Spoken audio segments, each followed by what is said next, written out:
গোলকগঞ্জত বজ্ৰপাতত স্কুলীয়া ছাত্ৰসহ 6জন আহত, এজনৰ অৱস্থা সংকটজনক। গোলকগঞ্জত হোৱা প্ৰবল ধুমুহা আৰু বৰষুণৰ মাজতে বিভিন্ন স্থানত বজ্ৰপাতৰ ঘটনাত 6জন লোক আহত হয়। আহতসকলৰ ভিতৰত এজনৰ অৱস্থা সংকটজনক বুলি জানিব পৰা গৈছে। লক্ষীমাৰী হাইস্কুলৰ খেলপথাৰৰ পৰা বজ্ৰপাতত 10ম শ্ৰেণীৰ ছাত্ৰ মেহদী হাছান, সাহিল আহমেদ, বিশ্বজিৎ বৰ্মন আহত হয়।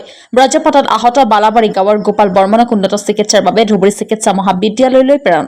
ইফালে গোলকগঞ্জৰ দক্ষিণ ৰায়পুৰত বজ্ৰপাতত সালেহা বিবি আৰু লক্ষীমাৰীৰ সুখিয়া বিবি নামৰ আন এগৰাকী মহিলা আহত হয়।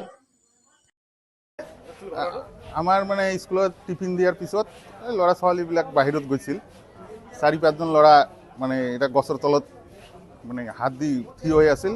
তেতিয়া বিজুলী মাৰিছিল। তাৰপিছত এই 4-5টা ল'ৰাক মানে শ্বৰ্ট খোৱাৰ নিচিনাকৈ দূৰত 3-4 ফুটমান দূৰত গৈছিল। তাতে আমাৰ 3জন ষ্টুডেণ্ট অলপ কি হৈছে, আহত হৈছে। তাৰপিছত গোলন হস্পিটেলত অনাৰ পিছত সিহঁতে সুস্থ হৈ আছে। এতিয়া আৰু ইমান প্ৰব্লেম নাই।